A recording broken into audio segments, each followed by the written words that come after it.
Welcome, friends, as we are gathered here today to celebrate the life of an incredible man. And we are honored and delighted as MCC United Church of Christ in the Valley to be host to his farewell, although he has already joined the chorus of angels. I'm Reverend Dr. Pat Langlois, provisional interim pastor here at MCC UCC in the Valley, and it is truly an honor on behalf of the leadership of this church for all of you to be here to remember an incredible man. And I'm going to ask, I know we come from a lot of different places and a lot of different journeys, but I'm going to ask if you would to take a moment to weave together our hearts and our minds and our souls as we create sacred time together.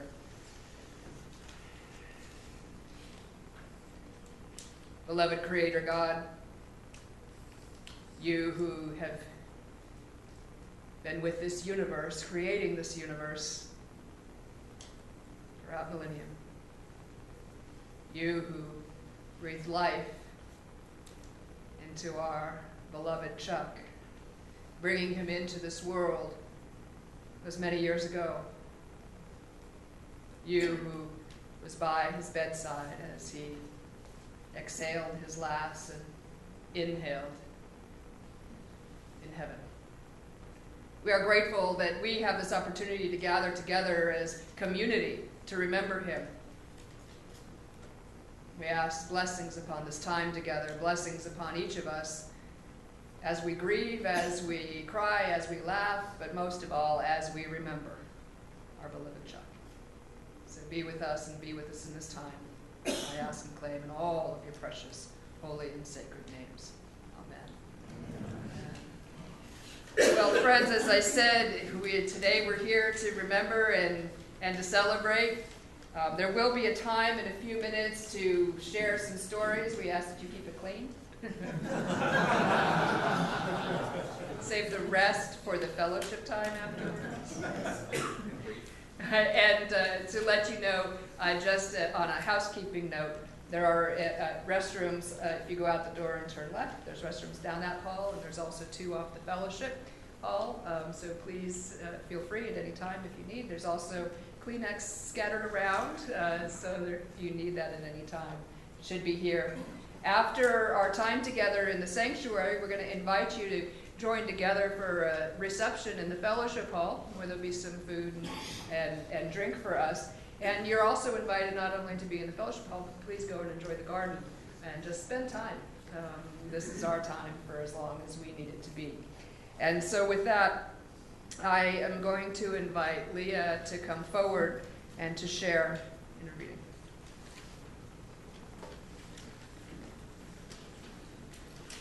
Reading from John 14, 1 through 4. Do not let your hearts be troubled. Trust in God. Trust also in me. In Abba's house are many rooms. If it were not so, I would have told you. I am going there to prepare a place for you. And if I go and prepare a place for you, I will come back and take you to be with me, that you also may be where I am.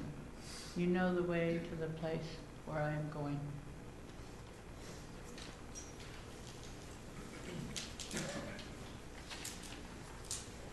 And I'm sure it's decorated well. Yes. I'm going to invite, many of you know, Two Passions in Chuck's life was this church and the LA Gay Men's Chorus. And so I'm so glad that we could be together in this time. And so I'm going to invite the chorus to come forward and pay tribute to Chuck.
and the love of Chuck and what Chuck contributed to all of our organizations, specifically the Gay Men's Chorus of Los Angeles. I'm looking around the room and I see lots of familiar faces, members of GMCLA that have been around here for a while.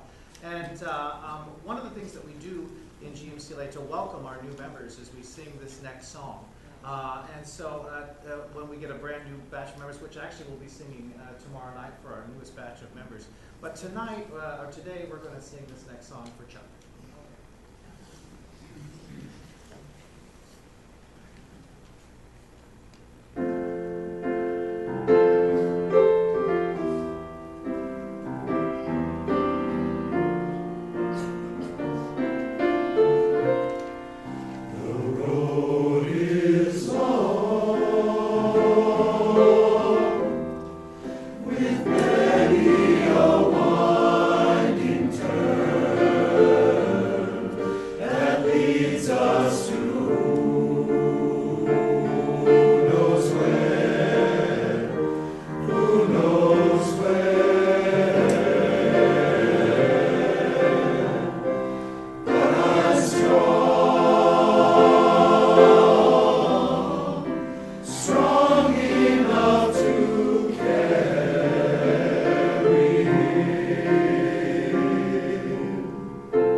It's so long from which there is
smiling right now. There's a few folks who have asked to share a few words, and then we'll have an opportunity to, if there's anybody gathered here who wants to share some memories as well. And I like to look at the sharing this way. In the Christian tradition, there are Gospels according to Matthew, Mark, Luke, and John. And that's the good news of. And I like to think that when we pass on from here, our lives will be the gospel of. And now I want us to be able to create that gospel. Each of us has a different picture of Chuck, if you will. Some of us know him in just this setting, and some in another setting, and another. But we're going to have an opportunity to put those pictures into a photo album, and our words will create the gospel, the good news, according to Chuck White. And so with that, I'm going to invite someone who is very dear to Chuck.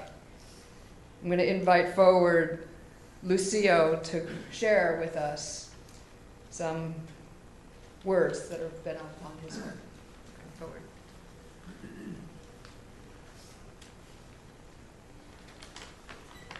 forward. Hello, I'm Lucio Moramba. I'm the Gay Men's Chorus of Los Angeles' current audio producer. I want to share a few words about my experience with Chuck. I'm enormously, profoundly grateful to the generosity of my mentor, Chuck White. He was a founding member of GMCLA. He was an Emmy-nominated audio engineer for National Geographic. I was first introduced to Chuck back in September of 2003 when I joined the chorus by Tom Shell, one of my best friends and our accompanist at the time. Tom knew at the time that Chuck had been looking for a while for folks he could mentor and trust with taking over his legacy as GMCLA's audio engineer. Over time, eventually, Craig Woodbury, also a founding member of GMCLA, Paul Wertheimer, and I all pitched in, taking over Chuck's various duties as a rehearsal audio engineer, archival recording engineer, rehearsal disc engineer, you name it.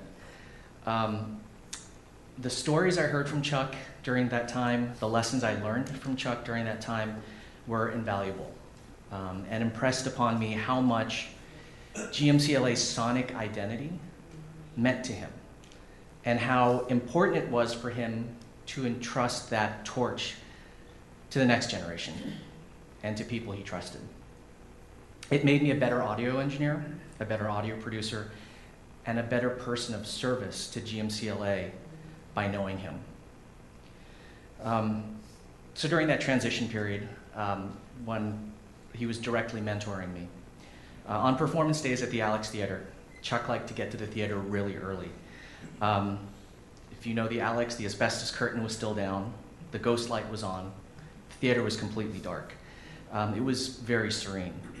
So during that time, I would sit with Chuck up in the recording booth by his console, and we'd just chat.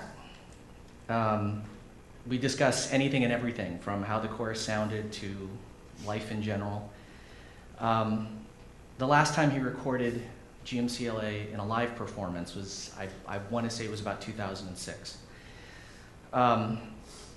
We were sitting quietly, side by side, letting the stillness of the empty theater surround us. We had done this before, but he was unusually quiet that time, I remember. His partner at the time, Bob Cross, had been ailing, and he was napping in their van down below, waiting for the start of the show.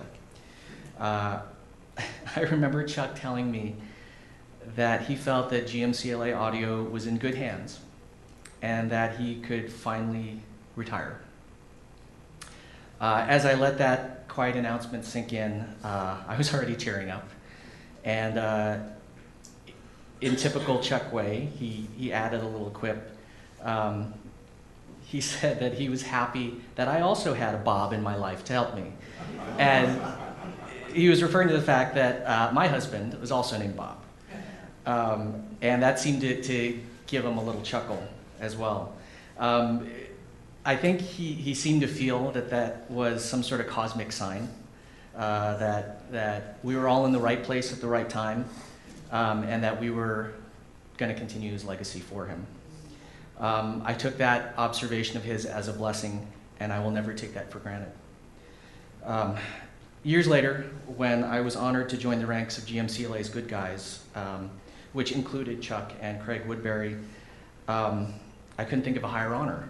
I remember the next time I saw Chuck, him giving me a really big hug. And I remember the only thought in my mind was hoping that he was as proud of me as I was humbled and honored to have benefited from his kind and quiet mentorship over the years. I just want to say rest in peace, dear brother. I will miss seeing you and talking with you after every show, but your legacy will continue. Thank you.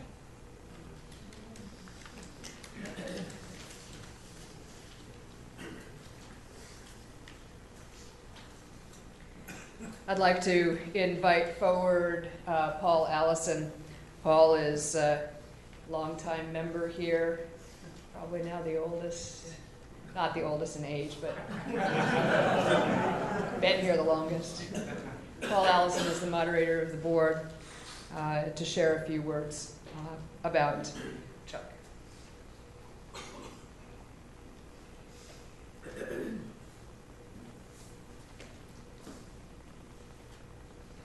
My name is Paul Allison, and I may be the oldest, I don't know.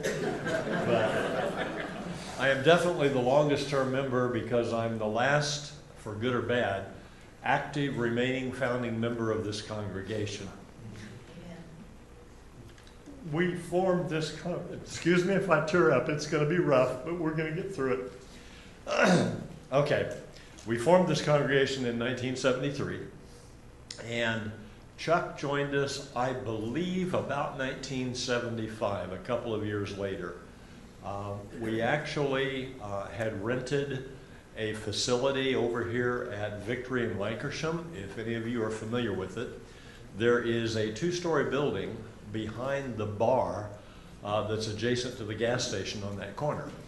And it was not, what's the term I'm looking for? It was not licensed for, you couldn't have a church there. So our pastor at the time, whose name was John Rowe, happened to manufacture jewelry as his way of supporting himself. And so he leased the building for us as a jewelry manufacturing company.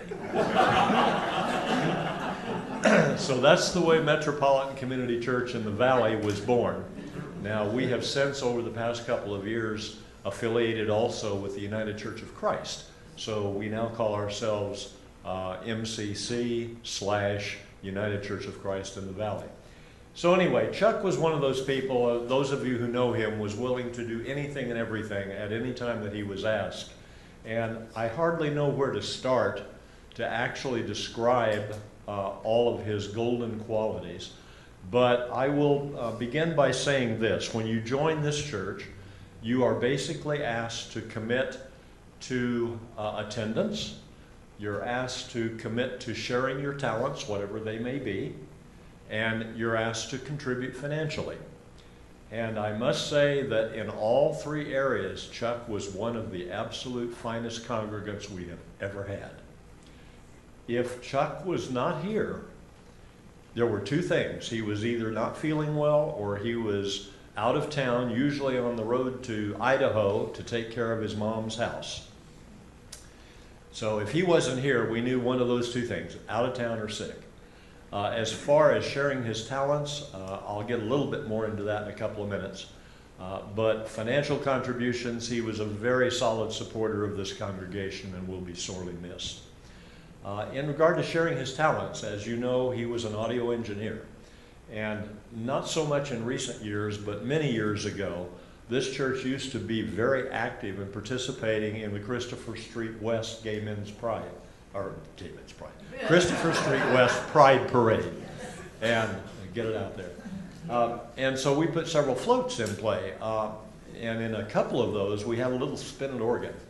And so Chuck would, with all of his faculties, somehow rig up a sound system so that we could put this little spinet organ on the float, and flying down Santa Monica Boulevard, I was up on top playing. It was a lot of fun. Chuck was very resourceful, and he would put together sound systems that made no sense to me personally.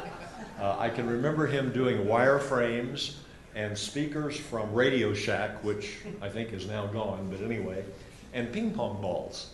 And a friend of mine was also an audio engineer, and he said, I don't understand how in the hell he's ever going to get that to work, but it did. And so we would have this little Honda generator, and we would put that on the back of the float, and like I said, I'd be playing the organ going down Santa Monica Boulevard. The other thing that this church did was we had a morning, a sunrise, Easter sunrise service on the front lawn of Griffith Observatory together with the Founders Church of LA, of MCC. And he would also provide power so that we could have music for that service and sound, etc. So he was an invaluable part of our community. And there was, Chuck loved this church. There was nothing other than maybe the Gay Men's Chorus that he loved any more than this church, and of course we totally loved him. That's pretty much, I think, in a nutshell. Like I said, oh, I got to tell you one other thing. When Chuck was here almost every Sunday, and when he'd walk in the door, I'd go up and give him a hug and say, Chuck, how are you? And his constant response was, I'm still vertical. So you're no longer vertical down here, but I'm sure you are up there, and as was said before, God bless and rest in peace.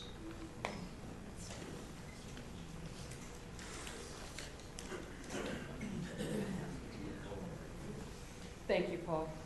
One of Chuck's long-term casters was the Reverend Dr. Bob Shore-Goss, who is now in the Bay Area, and he sent something to be read. So I'm going to invite Deacon Tom to come forward and to share from Reverend Bob.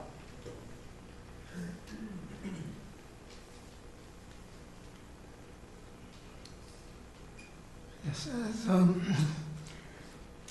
as a retired office administrator here for many years, and throughout the years I've been able to speak for people, for the various pastors who, for some reason or other, either couldn't be here or had laryngitis or whatever.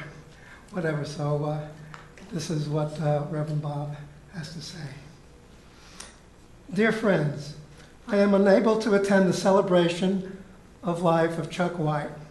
I first met Chuck with Bob and Fred when I first interviewed at the Valley Church.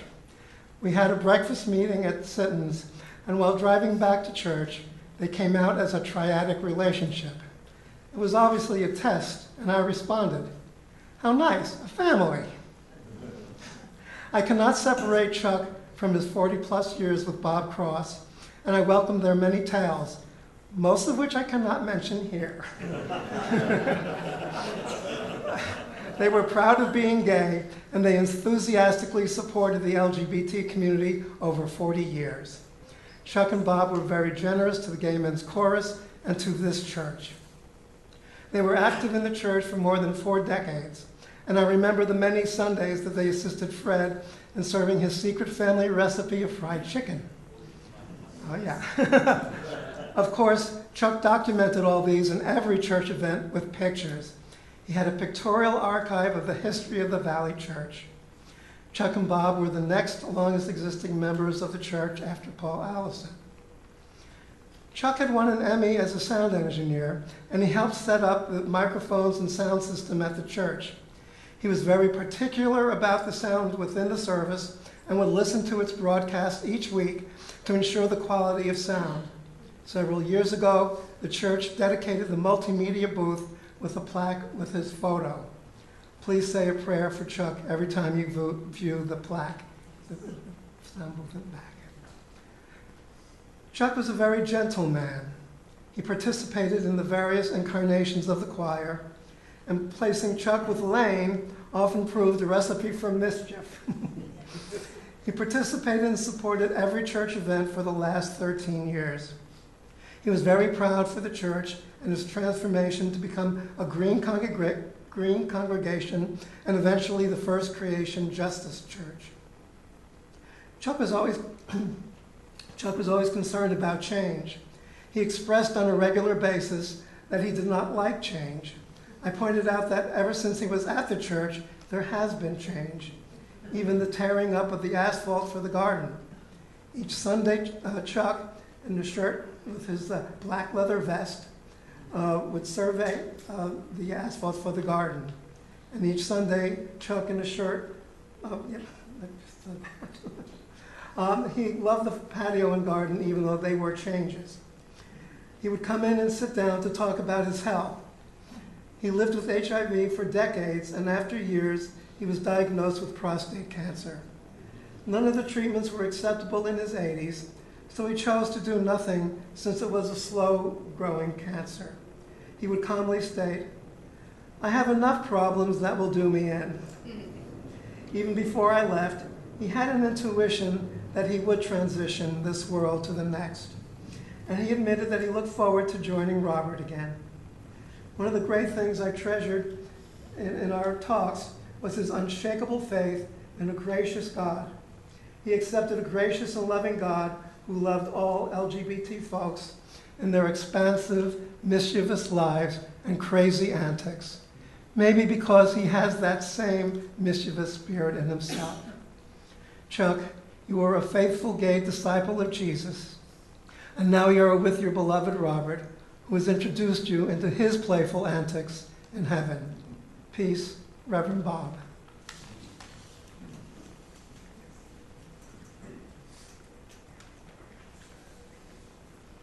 Thank you, Tom. And now we have an opportunity to share your part of the book, your picture to put together into the photo album. And so we invite you to raise your hand and we'll bring a microphone to you to be able to share a memory for us.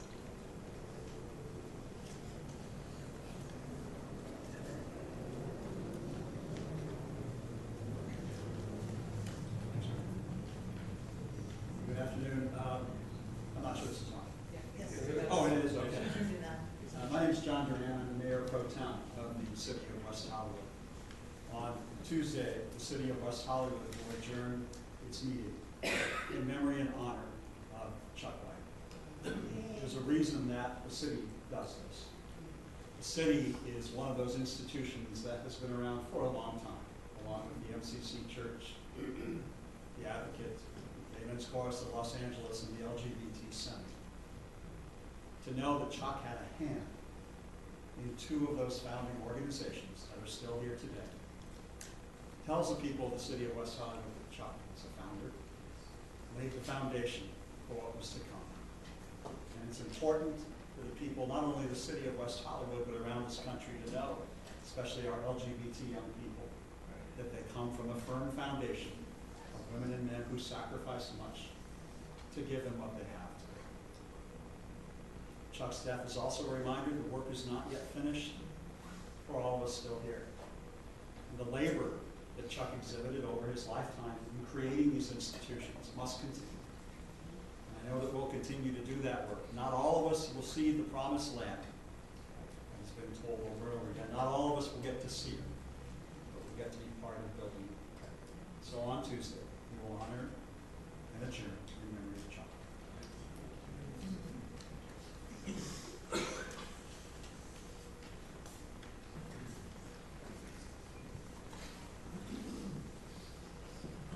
My name is Richard Follett. I'm known around here as Dick Follett. We'll talk about that out in the parking lot. I walked into this building on New Year's Day 1981, having driven out from Miami, Florida, where I finished a doctorate in gay literature at the University of Michigan, but was teaching in Florida. And when I graduated, there were no jobs available in the English departments at major universities, so I came out here to direct Samaritan Theological Institute, which was our seminary for the MCCs. I was in this church for 20 years, on the board 6 of those years, and Chuck was a real quiet, steady foundation. Both Chuck and Bob, though, always encouraged me as a singer to join the Gay Men's Chorus of Los Angeles. I went to your performances. I didn't think I was good enough. I am a chorus singer, not a soloist. And you have to audition, and I didn't know if I could do that. And they said, do it, do it, do it, do it. So in 2000, I was hit by a car with a broken neck, broken shoulder, broken leg. I was 52 years old. When I recovered, I decided if I'm going to make a change in my life, better do it, Queen, before you get too old.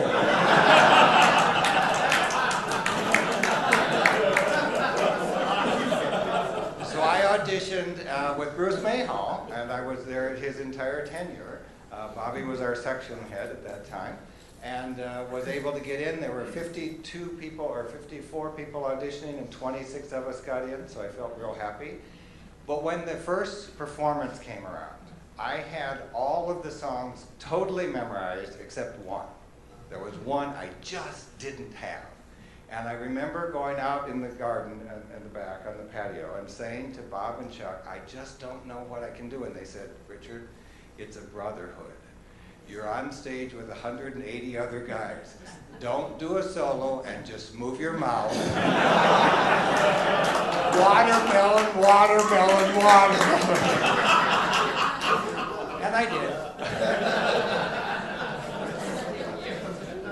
Thank you, Dick. Yes.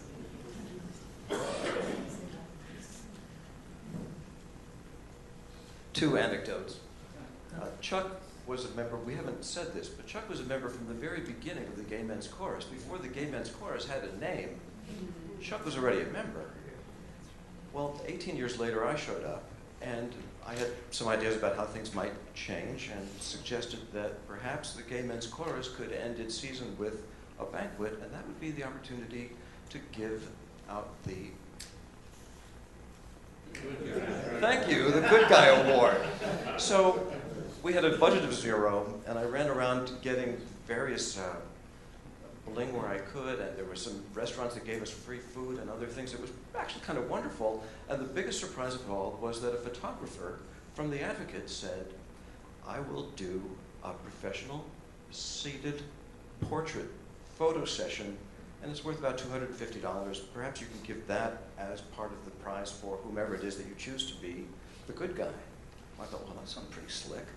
So in those days, the Gay Men's Chorus didn't have a trophy for the Good Guy Award. It wasn't the engraved thing that you guys hand out now.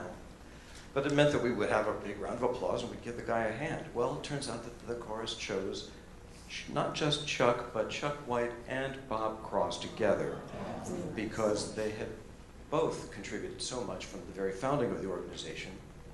And so when the moment came that we have the award banquet for the very first time, and it's all announced that these two gentlemen are now the two new good guys, everybody gave them a big round of applause, and then I got to catch them afterwards as they came off and tell them that the other part of the prize was that they now had this professional photo session.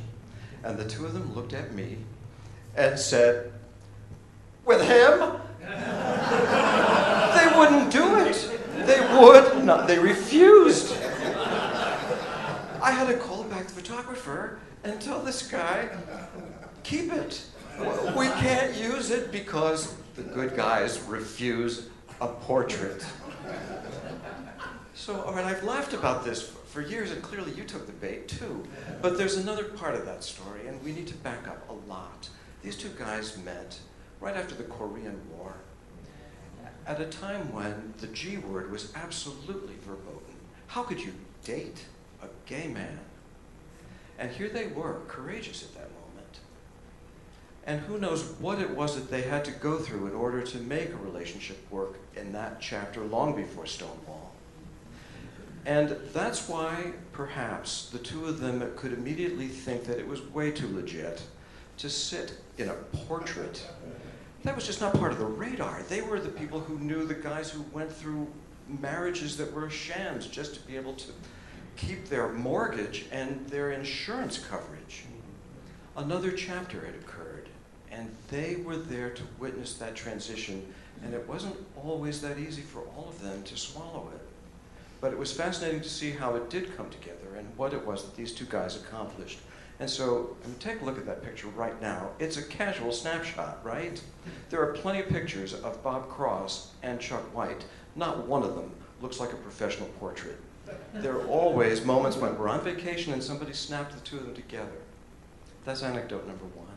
Number two, Chuck White, from the very beginning, he was a T2. He sat there, he came to every rehearsal, and he went through all of the changes that different artistic directors made, and he learned that music cold. But then when it came time for a performance, where was he? He was in the booth. He sat through every single rehearsal, and then he never got to perform it. Years after I had joined, many of you were there, we had an event where we were asked to come back to the Alex Theater for a Cure for Cancer fundraising event. And it was just one night only, and I don't know, I think maybe 90 or 100 of us were actually on stage for that event. And I wound up next to Bob Cross, and as we were walking off, Chuck White caught up with Bob, and the three of us are just walking off stage together, and I turned very casually, just out of nowhere, and said to Chuck, how often do you get to be on stage? And this must have been, I don't know, at least the 21st year of the Gay Men's Chorus by that time. And he stopped and he thought for a minute, and he said, this is my second. And the lesson that I got out of that was something that all of us can benefit from, and that is that investment doesn't necessarily have a dollar sign attached to it. And that what Chuck accomplished for us was a freebie. Everything that he gave to the Gay Men's Chorus, he performed for free, and he certainly, if not anything, wrote checks in the other direction. That was a lesson for me that it shook me hard, and I realized a few years later when it was time for me to say, I've done 15 years as a singer, and now perhaps it's time to do something else, that I was able to conveniently step back and become the video archivist for the Gay Men's Chorus, only because I wanted to see it continue, and not because I saw that there was going to be a paycheck attached, but simply because we knew that the investment was going to grow an organization that we all believed in and wanted to continue to see succeed. And perhaps that's a lesson for all of us, to remember that our generosity is finally the way perhaps that we might be remembered. Thanks. Amen. Yeah. Thank you so much. I just want to play something for you guys I think you'll enjoy. Hope it comes out. You want to screw this up.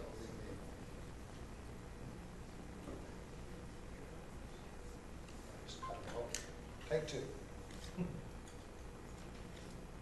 This is tape machine on this machine. Hello?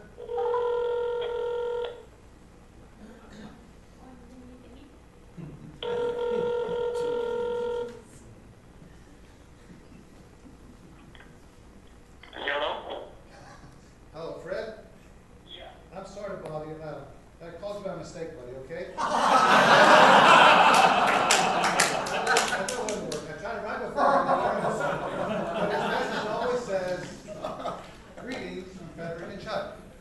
Greetings from Frederick and Chuck. Before it was greetings from Bob, Frederick, and Chuck. It was never greetings from Chuck, Frederick, and Bob, or Chuck and Frederick. It's always them first. And that was I was going to play for you, just a little thing. But Chuck did play a big part here. There was one time in our history when we were almost broke. Doors were close to being closed. We owed everybody in the world money. We were behind on people working for half pay or for free. And so he came up with an idea of starting a matching fund. And he donated a lot of money at the time. I think it was $15,000. For the congregation to match, and everybody came forward and matched it. And he says, "God damn it, they matched it." You know what I'm saying? But it was a turnaround for the church. It brought everybody back together. We were going through some tough times, and people chipped in, and the church kind of revived again. And so Chuck was unique. And all these memories you guys have shared. You guys, his favorite expression I remember is hot ticket. The Gay Men's Chorus, you're filled with hot tickets, and you showed it today. If you were a hot ticket in Chuck's book, you were a good person, not just a good guy. All these folks in the church over here and over here, they were all hot tickets in Chuck's book. you know? I got to be a hot ticket one time when, you know, Chuck and Bob were generous with you, Dick, but we were in the choir together at one point when the choir was starting to try to regenerate, and I was just a warm body up there. I was singing Watermelon, Watermelon, Watermelon. But I guess one time I sang, and Bob turns and says, "What are you doing in this choir?" And he stormed out of the rehearsal. That was Bob. Bob had a temper, and he would let you know it. You know? Chuck said, "No, just relax, and he'll come back in a few weeks and apologize." See, which he did. He says, "You're fine just where you are. You're a hot ticket." So Chuck always carried a coin purse. We had dinner for, I don't know, 10, 15 years, a couple nights a week. Leah would join us often, other people from the church. But when the check came, he would pull out his coin purse and get the penny, the bill. He was always responsible for the change, and his share too. But he had this one plastic one that opens up when you're done like this. Then he went to a flip one. It was just so cute to see him just getting out his money. One might think he was cheap, but he was far from cheap. He was only cheap with himself. He would buy you a new car if you did a new car, if you needed it. If you didn't need the money, he wasn't going to give you. He believed hard work. But if the church needed something, he gave it. The chorus needed something, he gave it. If he saw you were poor, needed a refrigerator, he'd buy you a refrigerator. He broke down about 5 years ago and bought a mattress to replace the one that he and Bob bought in the 70s. I mean, you wouldn't believe what he was sleeping on. Really. And the refrigerator in their house, it makes all these weird noises. What's that? Oh, it's the fridge. It'll be okay. It worked. He says, "Why would we get rid of it when it works?" He would fix the plumbing in the house, or the heater, or whatever, in his cars, the yard, and he loved to tinker with the plumbing in the upstairs bathroom, which was always leaking. Always. He'd come to dinner, goddamn sink, blah, blah, blah, blah. I said, "Chuck, our friend Edgar, he's a plumber. He won't charge us. Let him do it. Why would I have someone come to my house and work for me when I can do it myself?" And several weeks later, he called Edgar. But that's how Chuck was. He was very curious about things. He bought a new TV about 5 years ago, too, which is, I think, the first one they ever replaced. And he hated this. It was an expensive TV. When he bought something, he did very well. You know, it was the sound he didn't. I'm sorry, the sound was terrible. He said, "I can't stand the sound of this thing. How can they sell something like this?" I said, "Take it back. Get another." "No, I'll fix it." He took that TV apart for weeks and weeks. He'd come to dinner. But finally got it worked with his own speakers. He probably used a ping pong ball, Paul, like you say. But he finally got it to where he was happy with it, and that was Chuck. You can't replace the guy. He was a hot ticket. We're all hot tickets. God bless you, Chuck. Thank you, Ben.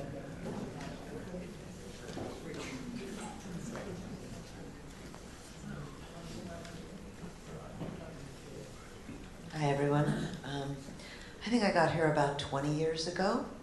Chuck and Robert were over there. Fred, Lorenzo, based on the day. Love. Chuck was love. Chuck was a great hug on a Sunday. Every single Sunday. And he loved to give his hugs. And I used to always thank him for him.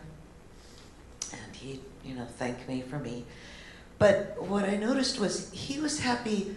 Whoever came in the door, he welcomed it. He was so positive. And he used to just say, "I love to see the women. I love to see the women here too." And when we'd be down to like 3, he'd be like, "Okay, we need more." He did hate change, so I'd always tell him how nice the change was. And I love Chuck. And a few weeks ago, before he died, I was hugging him. And I said, "It's always good for me to see you on a Sunday." And Chuck said, "Yes, but I'm tired now." And I thought, oh, probably my last hug. And I was right. I'm gonna miss you, Chuck. And thank you all for coming. And he loved you guys. He really loved the Gay Men's Chorus. And we know he loved us. So. Thank you, Roger. We're gonna work our way down here and then to My fondest memory of Chuck occurred right here in this room when I was much younger. Imagine the lights out, candles, tables. Remember that? He had his equipment set up in the corner and his speakers were all perfect and all that. He had his 45s and his cassette players. He had a whole bunch of equipment and he would fade from one to the other and kind of control the party. It started out all kind of bubbly and light, and people chatting, and it gradually got more and more like dance music, and people were out there doing the, well, it wasn't the jitterbug, but whatever they did back there. And gradually, as the evening wore on, when it became almost time to shut it down and go back to the parking lot, everybody was doing the palm tree. It was this most romantic moment. All the couples were swinging together without their feet moving. It was just a beautiful scene, how he orchestrated the music, the dance, and the party from that little spot over there where Mike was sitting. I loved Chuck. He was sweet. Thank you, Gil. Leah?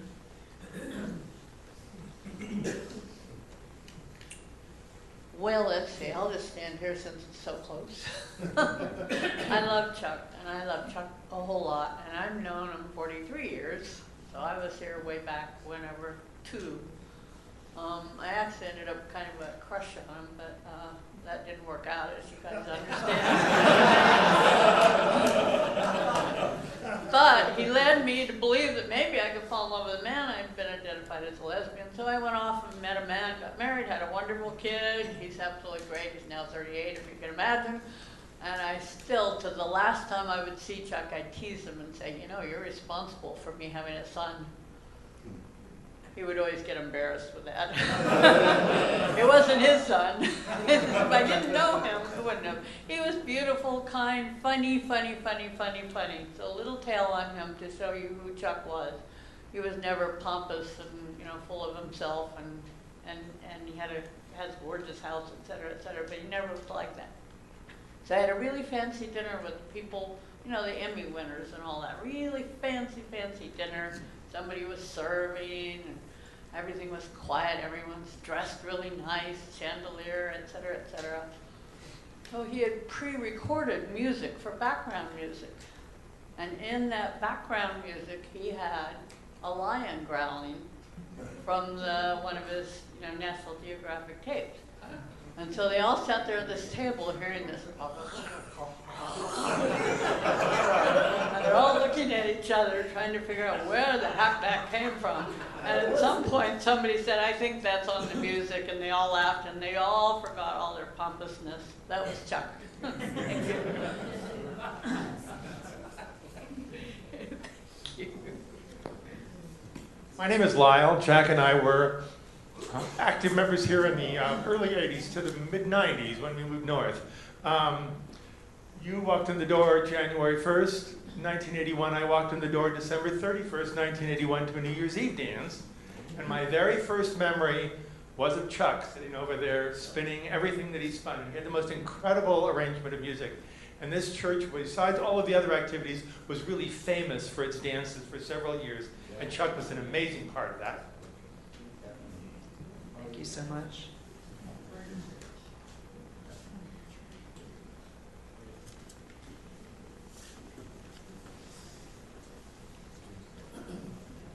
Hi, my name is Bobby Buchanan. I was with the chorus from '95 until a couple years ago. And when I joined, it was the first membership banquet, and I remember Chuck and Bob getting the award. But I think one thing, I was at another memorial yesterday for the choir that I sing in now. One of the bass guys passed away last September.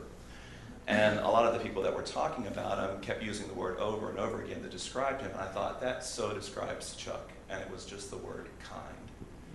We would go over, several guys in here would go over to their house over near Lake Hollywood and do our rehearsal CDs for the music that we're going to be performing for the future concert. And this was long back in the day before digital recordings and, you know, press the button, it's already done. Chuck had reel-to-reel tapes.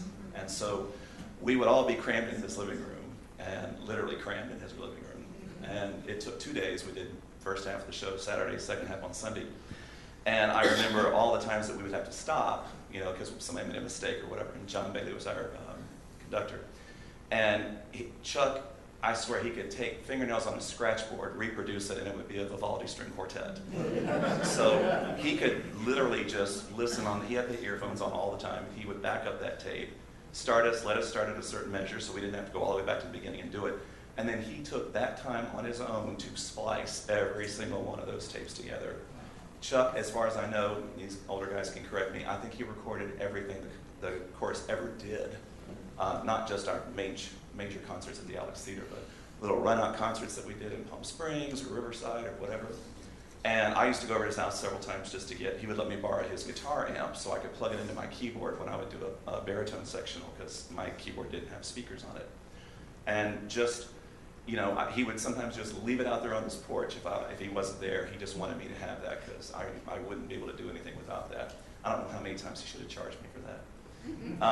But anyway, I just remember the friendly faces.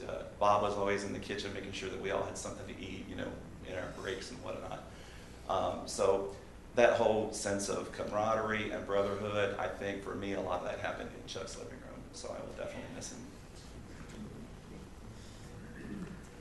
Is there one or two more?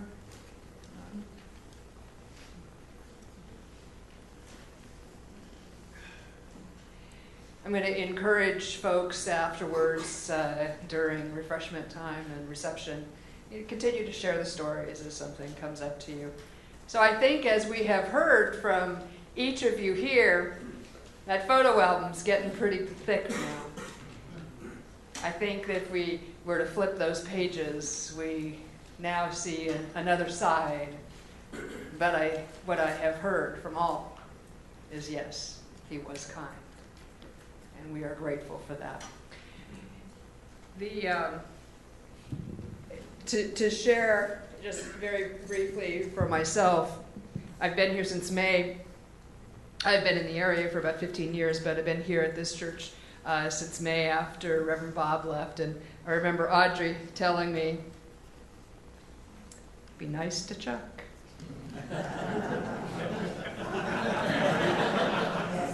Because if he doesn't like you, you're... I made a point. But I didn't... He liked you. Yes. But I didn't have to try, because he really was an incredibly likable, lovable guy. And, you know, to the end, two things about him. That to the end, he... let me just give this to you, even though it's off. It's him. He's in the sound system. I have turned it off. Is that our 45th anniversary? In November, of course, he was there with others, and you know, we were telling stories. Reverend Dr. Mel White came and spoke, and for those of you who know him and know his story, this was the church that he came to once he left the fundamentalist movement and being a ghostwriter for Jerry Falwell and Pat Robertson and all of them. And one of his comments was, you know, is there anything good that can be in that shack? You know, because when he came, it was just like, you know, there were all these people gathered outside smoking and came in and there were plastic flowers, and he's like, what? This was Mel. But over the years, the plastic flowers left. But even during that time, there were people who would keep it up. And, you know, the next Sunday he came to me and he says, you know what, Pat? He said, I thought about what Reverend Mel said. And he says, you know, this might be a shack, but it's our shack. And he says, I used to every Sunday be out there and sweep all the leaves away in front of the door, so to make sure that nobody would have to walk through leaves. And he hadn't done it for a few years. And he said, I'm going to make sure that I start coming early enough, and Lorenzo and I will sweep the leaves. And sure enough, until the last Sunday that he was here, he was out there at 10 o'clock sweeping the leaves away. Truly a humble man, continuing to serve behind the scenes and making an incredible difference.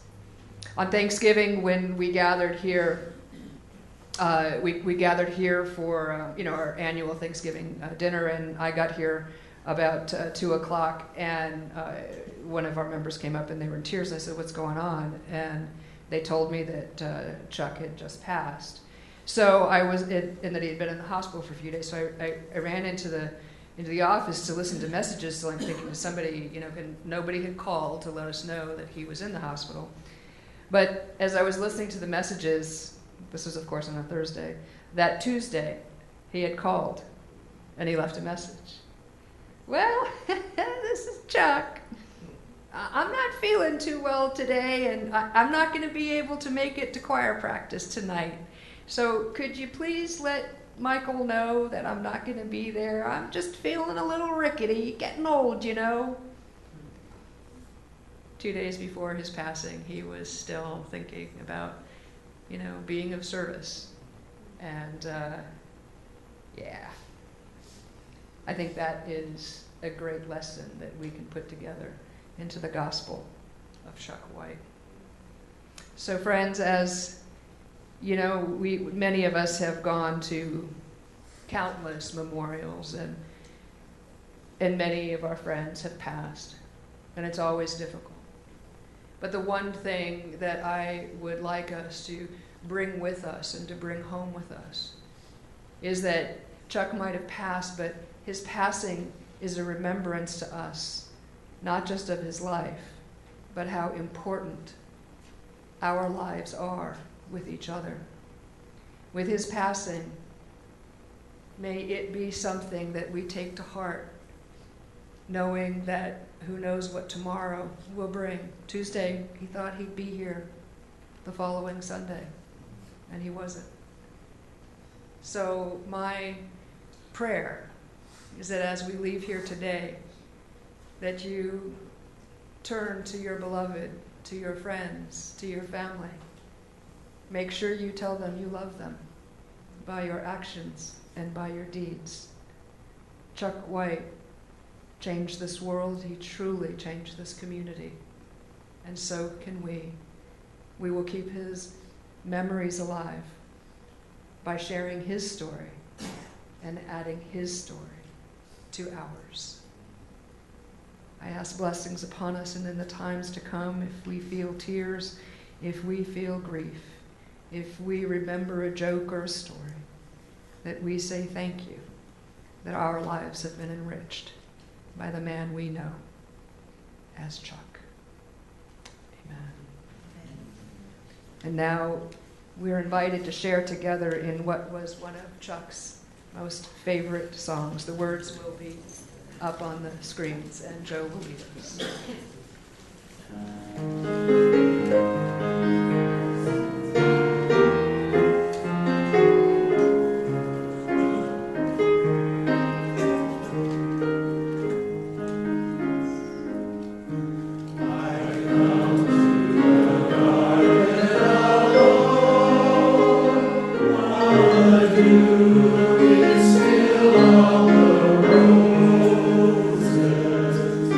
Voice I hear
those of you who don't know me, which is probably most of the people in this room, I'm Reverend Megan Moore. I'm clergy on staff here, and I've been here since 2006. And love Chuck with all my heart. He was a wonderful, tender, loving man. The words I'm going to read, I can't imagine them being written by Chuck, but they fit him to a T. Families and friends I have left, but my last breath wasn't about saying goodbye, for my love for you is truly timeless, beyond the touch of only death. I left myself not to the undertaker, for decoration in the house of the dead, but to your memory with love. I left my thoughts, my laughter, my dreams, to you whom I have treasured beyond gold and precious gems.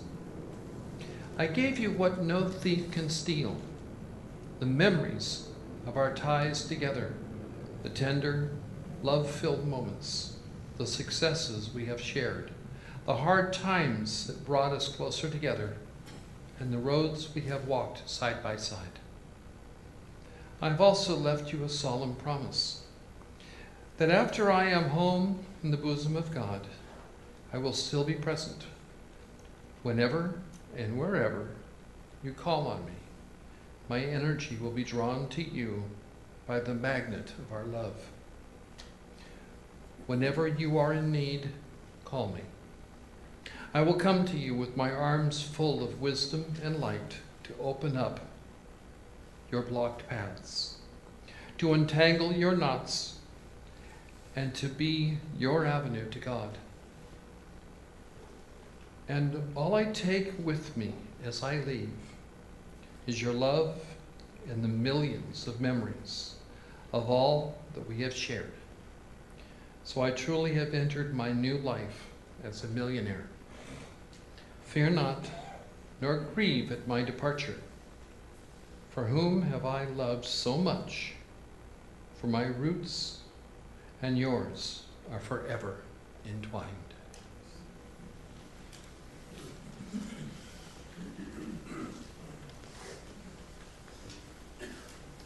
Thank you, Reverend Megan.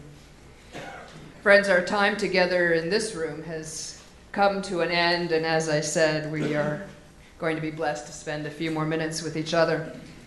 But before we end our time here, I just want to thank those who made this gathering possible, especially to those in the background, to Jeff on sound, to Michael, our music director, to the staff of this church, to Paul, our organist, and most of all, as well, to the chorus. He is happy. He is very, very happy. And lastly, a huge thank you to his dinner buddy, Ben, who has also helped to make this time possible. So keep making memories, friends, with each other, and for the years, the weeks, months ahead. With that, we're also going to have the words up above, but this is going to be a fun one that we can just take with us, the joy, day by day. Amen.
everything.